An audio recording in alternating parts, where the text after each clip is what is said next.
A gunshot cracked through the scorching air of Redemption Springs, Arizona.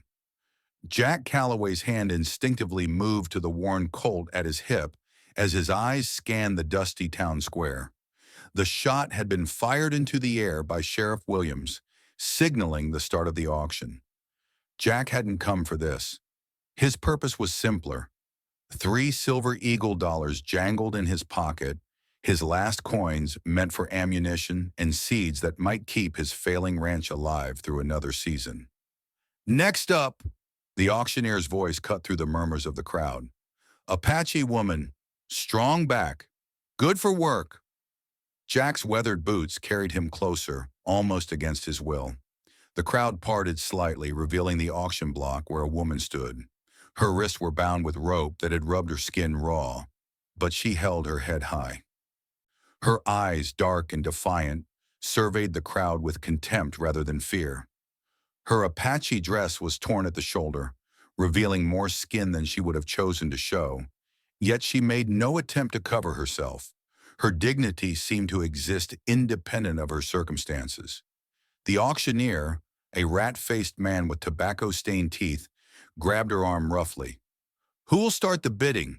She's young, strong, won't give you no trouble once she's broken in.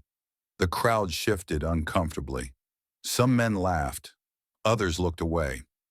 Sheriff Williams stood at the edge of the gathering, toothpick between his teeth, indifferent to the proceedings. Jack recognized Deputy Clay Matthews standing near the jail. They'd served together in the 7th Cavalry before Jack had walked away from that life.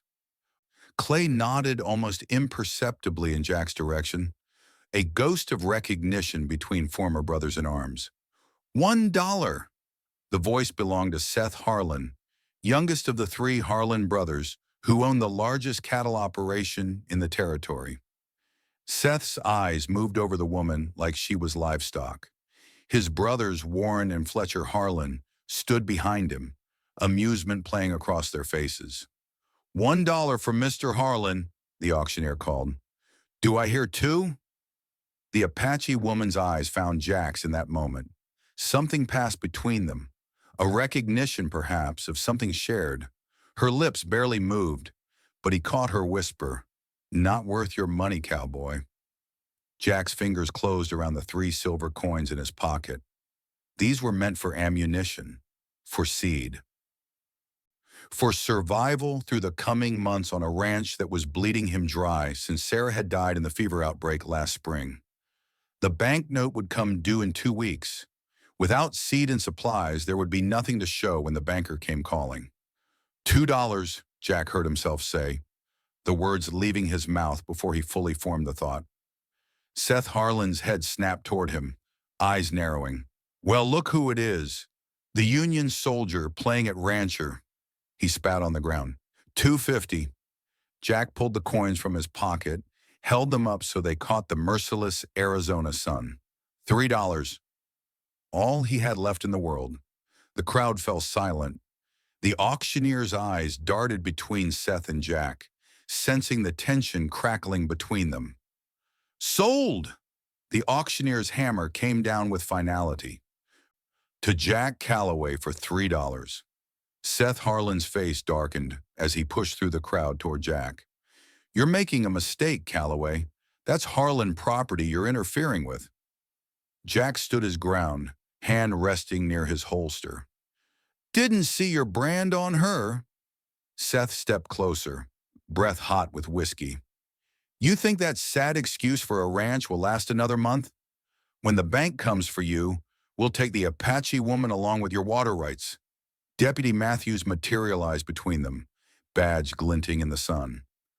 That's enough, Harlan. Move along. Seth backed away slowly. This isn't finished, Calloway. Not by a long shot. Jack ignored him, approaching the auction block where the auctioneer was cutting the woman's bindings. She rubbed her wrists, eyeing Jack warily as he approached. Name's Jack Calloway, he said simply. You're free to come with me or make your own way. Your choice. They'll hunt me down if I run, she replied, her English clear but accented. I am Nova. Her eyes assessed him coldly. Why did you buy me? Jack had no answer that made sense even to himself. "Let's go," he said instead. "Got a ranch to run." The ride to Callaway Ranch was silent. Nova sat behind Jack on his dun gelding, keeping as much distance between their bodies as the saddle would allow. The ranch appeared as they crested the hill, modest compared to the Harlan spread, but Jack had built it with his own hands after the war. 20 head of cattle grazed on the sparse grass. A small cabin stood near a creek that cut through the property, the water source that the Harlans coveted. Jack dismounted, offering Nova a hand she didn't take. She slid down on her own, taking in her surroundings with calculating eyes. "Creek's got water year-round," Jack explained. "Cabin's small but solid. Got a barn and corral over there." He led her inside the cabin. One room with a bed against the wall, a small table with 2 chairs, a cast-iron stove, and shelves lined with the necessities of survival. Jack filled a tin cup with water and set it on the table. "You can have the bed," he said. "I'll take the floor." Nova's eyes narrowed with suspicion. "What do you want from me?" "Help with the ranch," Jack replied simply. "Can't run it alone anymore. Not since Sarah died." He showed her the small cupboard with food, the wood pile outside, the garden plot that had gone half wild. Then he retreated to the barn to give her space, expecting she might try to run. Instead, when he returned at dusk, he found her mending a fence rail that had been broken for weeks. Night fell. Jack made a simple meal of beans and cornbread. They ate in silence. He laid blankets on the floor for himself, leaving the bed for her. In the darkness, he heard her breathing change and knew she was moving. The flash of steel caught his eye, a kitchen knife in her hand as she stood over him. Jack didn't move. "Door isn't locked," he said quietly. "You're free to go. But the Harlans are looking for you out there." Their eyes locked in the darkness. After a long moment, Nova placed the knife on the table and returned to the bed. Dawn broke with the sound of hammering. Jack rose to find Nova repairing the roof of the chicken coop. He watched her work, efficient, meticulous, stronger than her frame suggested. "You've done this before," he observed, handing her a cup of coffee. "My people build differently, but we understand making things strong." Her eyes remained on her task, avoiding his gaze. They fell into a rhythm over the next few days. Jack taught her the ranch operations, mending fences, checking cattle, clearing irrigation ditches. Nova learned quickly, adding her own knowledge where it helped. She showed him how to set snares that caught more rabbits in a day than he usually managed in a week. On the 5th day, Jack's axe slipped while splitting wood. The blade sliced his forearm, deep enough that blood pulsed alarmingly. Nova was at his side in an instant, tearing a strip from her dress to bind the wound. "Inside," she commanded, leading him to the cabin. She cleaned the wound with clear spring water, then retrieved a small leather pouch from where she'd hidden it beneath the bed. Inside were dried herbs and roots. She chewed some into a paste, then applied it to the gash before binding it with clean cloth. "Medicine from my grandmother," she explained at his questioning look. "She was healer for my people." "Where are your people now?" Jack asked, the pain dulled by whatever she'd applied. Nova's eyes hardened. "Dead. Soldiers came 3 winters ago. I was taken, traded, sold." Her hands worked steadily despite the emotion in her words. "Like cattle." Jack nodded, understanding more than he wanted to. He'd seen enough during his cavalry days to know what happened at the edges of civilization. "I was Union 7th Cavalry," he admitted. 8 years. Left after Washita." Nova's hands paused momentarily, then continued working. The Washita Massacre was well known among the tribes. Jack had walked away from the army after witnessing what his commanders called a victory. "Yet you bought me," she said quietly. "I gave you a choice," he corrected. "Still do." The wound healed remarkably fast under Nova's care. Within days, Jack was back to work, the gash closing cleanly without the infection he'd expected. Something shifted between them. Not friendship exactly, but a mutual recognition. Respect. My father taught me to shoot before I could walk, Nova mentioned one evening as Jack cleaned his revolver. All Apache children learn. Jack raised an eyebrow, then offered her his army Colt. Show me. Nova took the weapon with familiar ease, her hands automatically checking the chamber and balance. When she shot, her aim was deadly accurate, hitting a distant fence post dead center. Jack nodded with approval. He'd suspected she was holding back her skills, waiting until she trusted him enough to reveal them. They rarely spoke beyond what was necessary, but the silence between them grew comfortable rather than tense. Then came the morning Jack found two of his cattle dead by the creek. Poison, Nova confirmed, examining the water upstream where a suspicious residue clung to the rocks. And tracks. She pointed to boot prints half hidden in the mud. 3 men. Jack recognized the pattern of one boot, a distinctive repair on the heel that belonged to Lester, one of the Harlan Ranch hands. His jaw tightened as he followed the tracks to where they disappeared into the brush toward Harlan land. They want the water, Nova said. The creek starts on their property, crosses yours, then returns to theirs. They poison it here, blame you for contaminating their downstream water. Jack nodded grimly. Then my cattle die, bank loan comes due, I can't pay, and they buy your land for nothing, Nova finished. Take the water for themselves. Jack rode into town alone the next day, leaving Nova to guard the ranch. The bank manager, Peterson, was apologetic but firm. No extension on the loan. 2 weeks to pay, or foreclosure proceedings would begin. As Jack left the bank, he spotted Warren Harlan emerging from Peterson's office through a side door, confirming what he'd suspected. Interest on your loan's been increased. Callaway, Peterson had explained nervously. Bank policy, nothing personal. Jack knew better. The Harlans had put pressure on the bank to accelerate his demise. The confrontation at the saloon was inevitable. Warren Harlan sat with his brother Seth in 3 ranch hands, including Lester with his distinctive boot. Jack approached their table directly.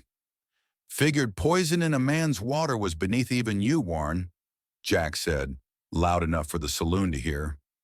Warren's face betrayed nothing as conversations died around them. Serious accusation, Callaway. Got proof? Lester should be more careful about where he leaves his tracks, Jack replied. Seth stood suddenly, chair scraping back. You calling us liars? I'm calling you poisoners and thieves, Jack answered steadily. The first punch came from Seth, catching Jack in the jaw. He returned it with interest, sending Seth sprawling across a table. Then Lester and the other hands were on him. Jack fought well. Cavalry training and frontier survival had made him dangerous. But 3 against 1 turned the tide.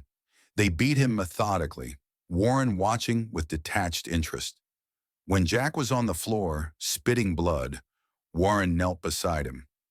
Bank's calling in your note in 3 days, Callaway. We've convinced Peterson it's in the bank's interest. Nothing personal, just business. And when we get your land, we'll take that Apache woman too. Seth has plans for her. As Warren walked away, Lester drew his pistol, aiming at Jack's back. A shot rang out, but it was Lester who fell, clutching his shoulder. In the doorway stood Nova, Jack's army Colt smoking in her hand. She'd tracked Jack to town, suspecting the Harlans would make a move. Next one goes through your heart, she said calmly, her aim unwavering. Years of hunting with her father had made her deadly with any weapon. Warren and Seth froze, calculating the odds. Deputy Matthews appeared behind Nova, his own weapon drawn. Think it's time you boys headed home, Matthews said, unless you want to explain to Judge Parker why you were about to shoot a man in the back. Nova helped Jack to his feet. His face was a mass of bruises, one eye swollen shut, but he could walk. Matthews escorted them to the edge of town. Harlans won't let this go, Jack, he warned. "They've bought half the town. Watch your back." Nova treated Jack's injuries back at the ranch, her hands gentle despite the anger in her eyes. "You should have let me come with you," she said, applying a poultice to his swollen eye. "Wasn't your fight," Jack winced. "It became my fight when I chose to stay," she replied sharply. Then more softly, "Why did you really buy me that day?" Jack was quiet so long she thought he wouldn't answer. "Couldn't stand the look in their eyes," he finally said. "Like you weren't human." Nova's hands paused in their work. "My tribe believes a person's spirit can be seen in their eyes. What did you see in mine?" "Fire," Jack said simply. "Same fire I lost when Sarah died." They prepared for the Harlan's retaliation. Jack and Nova established defensive positions around the cabin, creating firing ports at different heights, setting up noise traps along likely approach routes, and positioning extra weapons for quick access.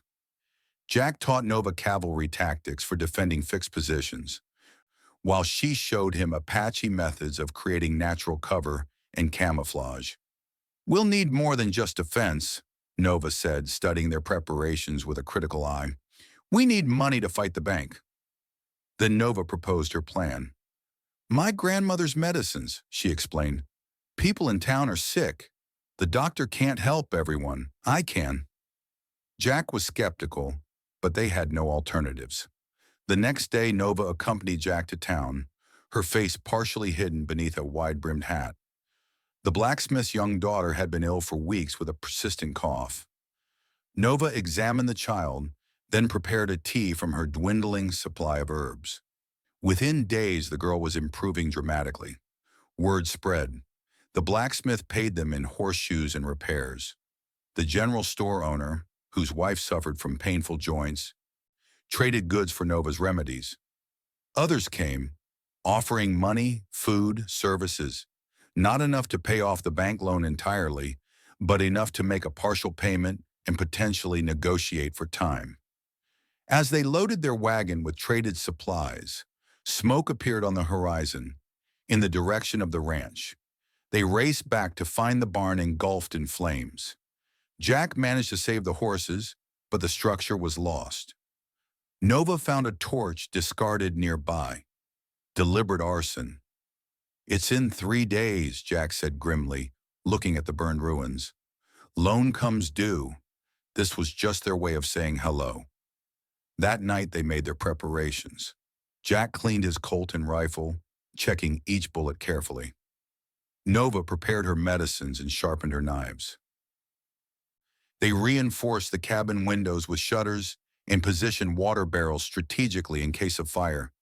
"If I don't make it," Jack said finally, "the deed is in the Bible. Get it to Matthews. He'll help you." Nova looked at him steadily. "We will both survive this day." She moved closer, firelight playing across her features. "My people believe a warrior should not face death with regrets." "Is there something you regret, Jack Calloway?" Jack met her eyes. "Not spending my last $3 on ammunition," he said with the ghost of a smile. Nova's lips curved slightly in response. "I have lived as property for 3 years.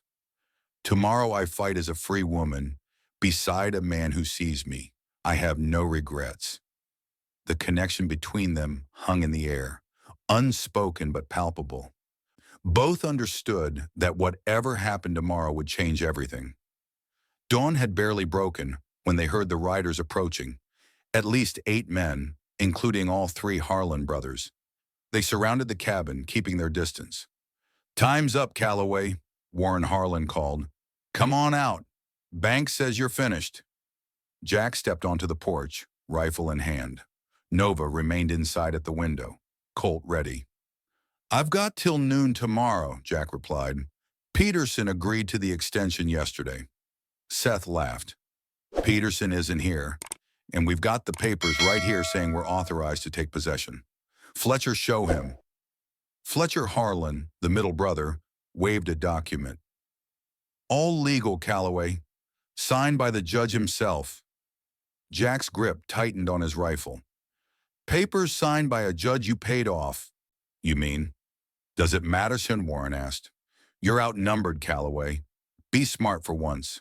Walk away with your life. This is my land, Jack said simply. I'm not leaving. The first shot came from Lester, still nursing the shoulder wound Nova had given him.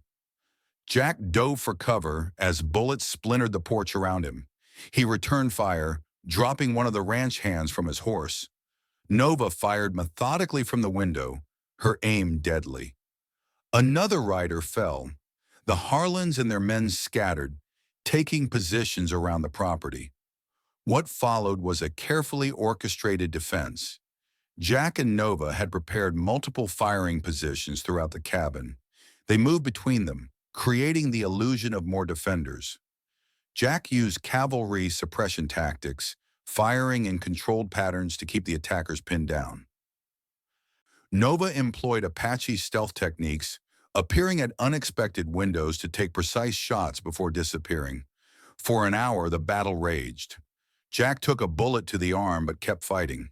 Nova tended it quickly between shots, applying a compress of herbs that stopped the bleeding almost immediately. They were outnumbered, but the attackers were exposed while they had the cabin's protection.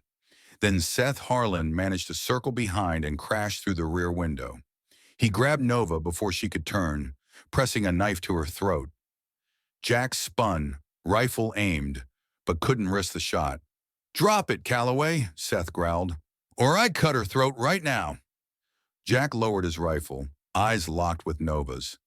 In that silent exchange, something passed between them. Nova's hand moved slightly toward her waist. "Smart move," Seth said, grinning. "Now we're going to walk out of here. You're going to tell your Apache whore to drop her gun too." "She's not mine," Jack said quietly, "and she makes her own decisions." In that moment, Nova struck. The small blade she kept hidden at her waist slashing across Seth's forearm. He yelled in pain and surprise. Jack lunged forward, tackling him through the broken window. They fought brutally in the dirt, Seth's knife against Jack's fists. Warren Harlan appeared, aiming his pistol at Jack's head as Seth scrambled away. "Should have taken the offer, Calloway." A gunshot cracked, but it wasn't Warren who fired. The eldest Harlan looked down in confusion at the red stains spreading across his chest. Behind him stood Deputy Clay Matthews with a smoking shotgun, alongside the blacksmith, the storekeeper, and a dozen townspeople. "That's enough," Matthews called to the remaining attackers. "Drop your weapons or the next one's for you." The fight drained from the Harlan men as they realized they were now outnumbered. Seth stared in shock at his brother's body. "These people came to defend their healer," Matthews explained, nodding toward Nova. "Seems your Apache prisoner has become more valuable to this town than you, Harlan." The banker, Peterson, stepped forward nervously. "There's been a misunderstanding about Mr. Calloway's loan. The extension is granted, of course." "No misunderstanding," the blacksmith growled, advancing on Peterson. "My Emma would be dead without this woman's medicine. The whole town knows you're in Harlan's pocket." Other voices joined in. Mothers whose children Nova had treated, men whose ailments she'd eased. The tide had turned not just against the Harlans, but against the corruption they represented. Jack helped Nova to her feet. Her arm was bleeding where Seth's knife had caught her, but she stood tall. "You saved my life," Jack said quietly. "We saved each other," she corrected. The setting sun cast long shadows across the ranch as Jack and Nova stood on the hill overlooking the property. The Harlan threat was ended. Warren dead, Seth under arrest for attempted murder and fraud, Fletcher testifying against his brother to save himself. Their ranch being divided and sold. "What will you do now?" Jack asked. "You're free to go wherever you want." Nova surveyed the land, the creek glinting in the fading light, the cabin standing weathered but strong, the cattle grazing peacefully. She closed her eyes, feeling the wind against her face. "When I was a child," she said softly, "my father took me to the high places to listen to the spirits. He said a person knows their place when the land speaks to them. She opened her eyes, looking directly at Jack. This land speaks to me now. Jack nodded slowly, understanding what she meant. Does that mean you're staying? My tribe believed that debts must be repaid, she said.